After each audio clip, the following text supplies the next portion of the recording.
அது மே 15, 2024 அன்னைக்கு இமாச்சல பிரதேச மாநிலம் மணாலியில இருக்கிற ஒரு தனியார் ஹோட்டல் அறையில ஒரு இளம்பெண் கொலை செய்யப்பட்டு இறந்து போறாங்க.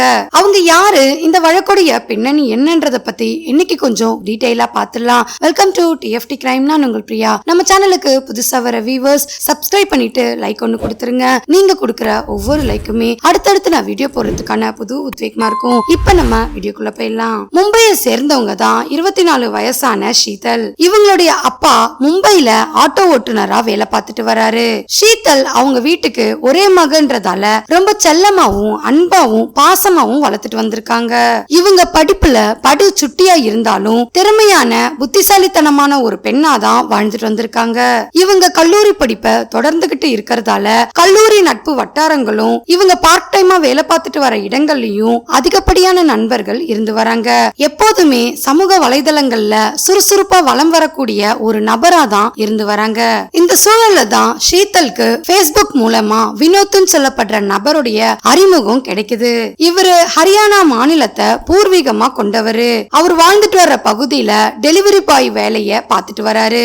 ஷீதலுக்கு வினோத் 2021 தான் அறிமுகமாகி இருக்காரு. அவர் அறிமுகமான கொஞ்ச நாட்கள்லயே நண்பர்களா பழகிட்டு வந்திருக்காங்க. அதன் பிறகு 2021 ஆண்டு பிப்ரவரி 14 வினோத் ஷீதல் கிட்ட தன்னோட காதலை வெளிப்படுத்தியிருக்காரு. அவர் காதலை வெளிப்படுத்தின நாள்ல இருந்தே இருவரும் காதலிக்க ஆரம்பிச்சிருக்காங்க. பேஸ்புக் மூலமா அறிமுகமானதால ஒருத்தருக்கு ஒருத்தர் பார்க்காமலேயே காதலிச்சிருக்காங்க. இவங்களுடைய காதல் தொடர்ந்து 3 வருட காலமா போன்லயே பேசி பழகிருக்காங்க. 2021 காதலிக்க ஆரம்பிச்ச இவங்க 2023 டிசம்பர்ல தான் ஒருத்தருக்கு ஒருத்தர் சந்திச்சிருக்காங்க. இவங்களுடைய சந்திப்புக்கு இடைப்பட்ட காலத்துல பல முறைக்கு மேல ஷீதல் காதலனான வினோத்தை சந்திக்கிறதுக்கு பல முறைக்கு மேல கூப்பிட்டும் அவர் மறுப்பு தெரிவிச்சுக்கிட்டே வந்திருக்காரு. ஷீதல் வினோத்தை கூப்பிடும் போதெல்லாம் அவரு டெலிவரி பாய் வேலை பாக்குறதால அவரால் சந்திக்க வர முடியாத சூழல்ல இருக்கிறதா சொல்லி ஷீதலை சமாளிச்சுட்டே வந்தாரு.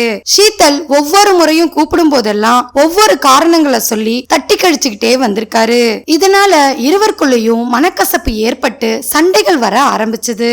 இந்த சூழல்ல தான் ஷீதல் தன்னை வினோத் அவாய்ட் பண்றாருன்றத தெரிஞ்சுக்கிட்டு இருவரும் சேர்ந்து திருமணம் செஞ்சுக்கலான்னு சொல்லிருக்காங்க. ஷீதலை சந்திக்கிறதையே அவாய்ட் பண்ணிட்டு வந்த வினோத் திருமணத்துக்கு மறுப்பு தெரிவிச்சிருக்காரு. ஷீதலுக்கும் வினோத் எதுக்காக மறுப்பு தெரிவிக்கிறாருன்றது தெரியாம சில நாட்கள் வரைக்கும் பிரச்சனைகளாவே இருந்து வந்தது. அந்த சமயத்துல தான் ஷீதலுக்கு வினோத்துக்கு ஏற்கனவே திருமணமாகி 2 வயதுல ஒரு குழந்தை இருக்கிற விஷயம் தெரிய வருது. ஆனா வினோத்துடைய மனைவியும் குழந்தையும் அவரை விட்டு பிரிஞ்சு வாழ்ந்துட்டு வர்றதால ஷீதல் அதை ஒரு பொருட்டாவே எடுத்துக்காம இருந்திருக்காங்க. அதன் பிறகும் வினோத்தை தொடர்ந்து தன்னை திருமணம் செஞ்சுக்க சொல்லி வற்புறுத்திக்கிட்டே இருந்து வந்தாங்க. இதன் காரணமாவே இருவருக்குள்ளயும் சண்டைகளும் பிரச்சனைகளும் ஏற்பட ஆரம்பிச்சது. ஒரு கட்டத்துக்கு மேல ஷீதல் காவல் நிலையத்துல புகார் கொடுக்க போறதா வினோத்தை மிரட்ட ஆரம்பிச்சிருக்காங்க. தன்னை திருமணம் செஞ்சுக்காம போயிட்டா காவல் நிலையத்துல அவர் மேல புகார் கொடுக்கறதா சொல்லி மிரட்ட ஆரம்பிச்சிருக்காங்க. இவங்களுடைய மிரட்டலுக்கு கூட பயப்படாம இருந்த வினோத் திருமணத்துக்கு தொடர்ந்து மறுப்பு தெரிவிச்சுட்டே வந்திருக்காரு. இந்த சூழல்ல தான் ஷீதல் வினோத் கிட்ட சொன்னபடியே காவல் நிலையத்துல அவர் மேல ஒரு புகாரை கொடுத்திருக்காங்க. அப்படி கொடுக்கப்பட்ட புகாரின் அடிப்படையில காவல் நிலையத்துல வினோத்தை கூப்பிட்டு விசாரணையும் நடத்திருக்காங்க. இருவர்கிட்டையும் விசாரிச்சதுல ஷீதல் கூட காதல் என்ற பெயர்ல ஷீதல் கூட லிவிங் டுகெதர்ல கொஞ்ச நாட்களுக்கு வினோத் வாழ்ந்துட்டு இருக்க விஷயம் போலீஸ்க்கு தெரிய வருது. அந்த சமயத்துல ஷீதல் வினோத் கூட சேர்ந்து வாழ்றதுக்கு விருப்பப்படுறதால இருவர்கிட்டையும் சமரசம் பேசி போலீஸ் அறிவுரைகளை சொல்லி அனுப்பியிருக்காங்க. இது நடந்து முடிஞ்ச கொஞ்ச நாட்கள் வரைக்கும் வினோத் ஷீதலுடைய பேச்சுக்கு மறு பேச்சு பேசாம அவங்க சொன்னபடியே கேட்டுட்டு வந்தாரு. ஷீதலும் வினோத் தன்னை எப்படியாவது திருமணம் செஞ்சுப்பாருன்ற நம்பிக்கையில அவங்களும் காதலை தொடர்ந்துகிட்டே வந்திருக்காங்க. மறுபடியும் ஷீதல் திருமணம் செஞ்சுக்கிற விஷயத்த பேசும்போது வினோத் மறுபடியும் அதுக்கு மறுப்பு தெரிவிச்சுட்டே வந்திருக்காரு. ஷீதலுடைய திருமண பேச்சால மன உளைச்சலுக்கு ஆளான வினோத் ஷீதலை எப்படியாவது தன்னுடைய வாழ்க்கையில இருந்தே நீக்கணும்னு முடிவெடுக்கிறாரு. இதுக்காக ஷீதலை கொலை செய்யணும்ன்ற திட்டத்தையும் போட ஆரம்பிக்கிறாரு. ஷீதல் கிட்ட சமரசமா பேசி இருவரும் சேர்ந்து திருமணம் செஞ்சுக்கலான்னு சொல்றாரு. இத கேட்டு சந்தோஷப்பட்ட ஷீதல் கல்யாண ஆசையில பல கனவுகளை காண்றாங்க. வினோத்துடைய திட்டப்படி முதற்கட்டமா ஷீதலை அவங்க குடும்பத்தாருக்கே தெரியாம வீட்டுல இருந்து எப்படியாவது வெளியே கூட்டிட்டு வரணும்னு தெரிஞ்சுக்கணும்னு நினைக்கிறாரு. அவர் நினைச்சபடியே ஷீதலும் கடந்த மே 3ஆம் தேதி அன்னைக்கு அவங்க குடும்பத்தார்கிட்டையும் அம்மா அப்பா கிட்டையும் தெரிவிக்காமலே வீட்டை விட்டு யாருக்கும் தெரியாம கிளம்புறாங்க. அப்படி கிளம்புன 2 பேருமே உஜ்ஜைன்ல இருக்கிற கோயிலுக்கு போய் வழிபடுறாங்க. மறுபுறம் வீட்டுல இருந்து ஷீதல் கிளம்பின பிறகு அவங்களுடைய அம்மா அப்பா வீடு முழுவதும் தேட ஆரம்பிக்கிறாங்க. அவங்களுடைய நண்பர்கள் வட்டாரங்கள்லயும் உறவினர்கள் வீட்லயும் ஷீதலை தேடி இருக்காங்க. அவங்க கிடைக்காததால காவல் நிலையத்துல ஷீதலை காணாம போயிட்டதா ஒரு மிஸ்ஸிங் கம்ப்ளைண்ட்டையும் கொடுத்திருக்காங்க.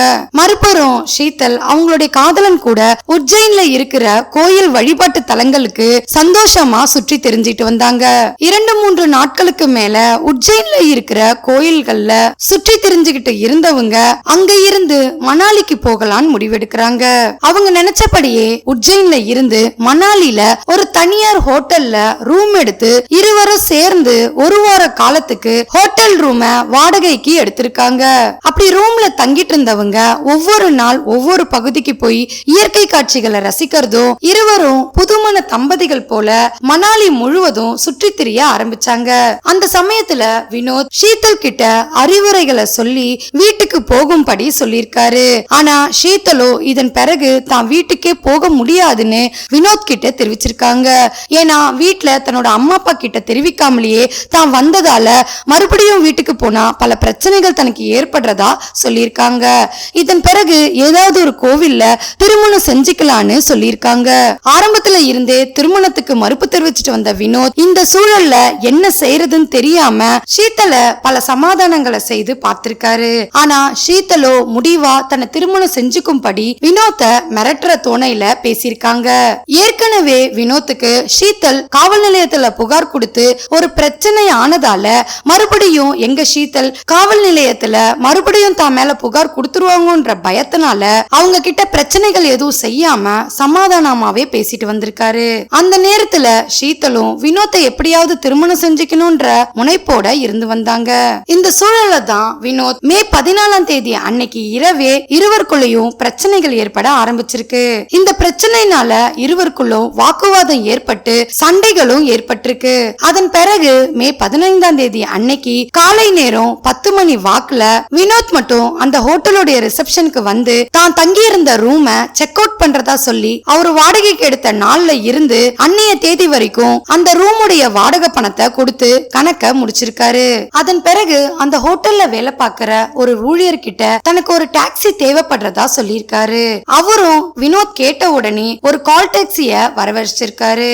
கால் டாக்ஸி வந்ததுமே அவருடைய ரூம்ல இருந்த பொருட்களை எடுத்துட்டு வந்து ஒன்னொன்னா கால் டாக்ஸிக்குள்ள வைக்க ஆரம்பிச்சிருக்காரு. அந்த சமயம் அவரால் தூக்க முடியாத அளவுக்கு ஒரு சூட்கேஸையும் கொண்டு வந்திருக்காரு. அந்த சூட்கேஸ தூக்க முடியாத வினோத் தள்ளாடிக்கிட்டே வந்ததை பார்த்த ஹோட்டல் ஊழியர்களுக்கு வினோத் மேல சந்தேகம் ஏற்படுது.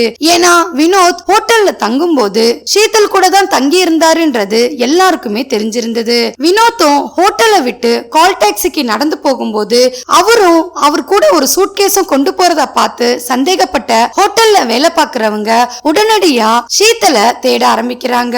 ஹோட்டல் முழுவதும் தேடியும் ஷீதல் கிடைக்காததால வினோத் கிட்ட இருக்கிற சூட்கேஸ் மேல சந்தேகம் ஏற்படுது. இதனால டாக்ஸிக்குள்ள ஏற போன வினோத்தை தடுத்து நிப்பாட்டி சூட்கேஸ அப்படி திறந்து பார்க்கும்போது ஷீதல் சடலமா இருந்ததா சொல்லப்படுது. அதை பார்த்து அதிர்ச்சி அடைஞ்ச ஹோட்டல் ஊழியரும் உரிமையாளரும் உடனடியா காவல் நிலையத்துக்கு புகார் அளிக்கிறாங்க. இந்த பரபரப்புல வினோத்தை கவனிக்காம விட்டதால அந்த இடத்தை விட்டு வினோத் தப்பிச்சு ஓடி போயிடுறாரு. அப்படி போனவரு ஹரியானா மாநிலம் தான் அவருடைய சொந்த ஊருன்றதால அந்த பகுதியை நோக்கி போகிற பஸ் டிப்போவுக்கு போயிருக்காரு. மறுபுறம் காவல் நிலையத்துல புகார் கொடுக்கப்பட்டு உடனடியா குழுக்களை அமைச்சு வினோத்தை தேடுற பணிய தீவிரமா நடத்தி வந்தாங்க.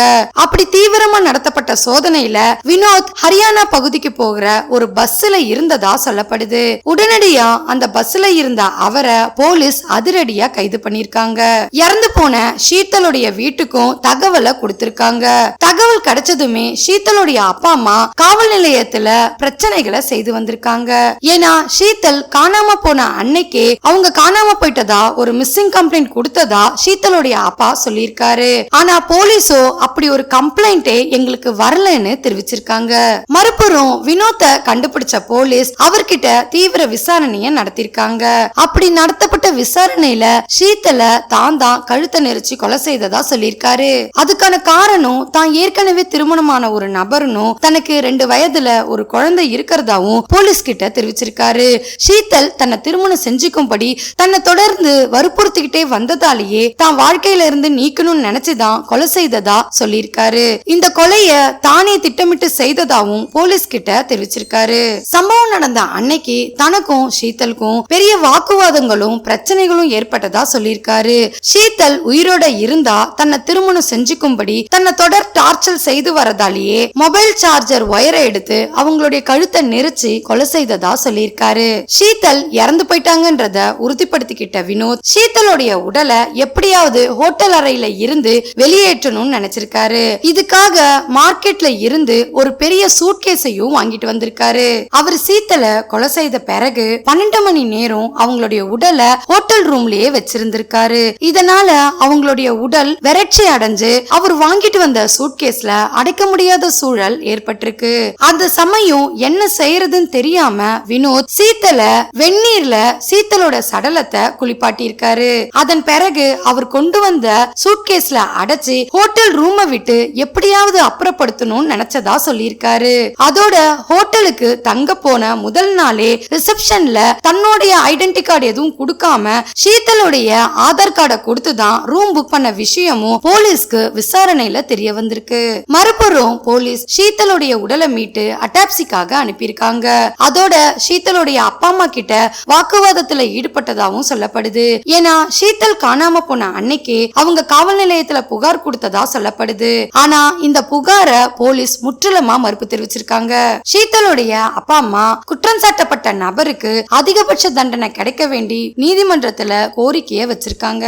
ஷீத்தல் கொலை செய்யப்பட்ட ஹோட்டல் அறையில இருந்து சாட்சியங்களையும் ஆதாரங்களையும் போலீஸ் சேகரிச்சிட்டு வராங்க.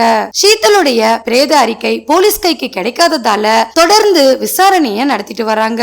இந்த வழக்குல வினோத் மட்டும் செயல்பட்டு இருக்காரா, மற்ற நபர்களுக்கு யாருக்காவது தொடர்பு இருக்கான்ற கோணத்திலையும் தொடர்ந்து விசாரணையை நடத்திட்டு வராங்க. வினோத்தை கைது பண்ண போலீஸ் ரிமாண்ட் செய்து 14 நாட்கள் வரைக்கும் நீதிமன்ற காவல்ல வைக்கப்பட்டிருக்காரு. இந்த வழக்குல முழுமையான விசாரணைக்கு பிறகுதான் மற்ற தகவல்கள் வெளியாகும்னு தெரிவிச்சிருக்காங்க.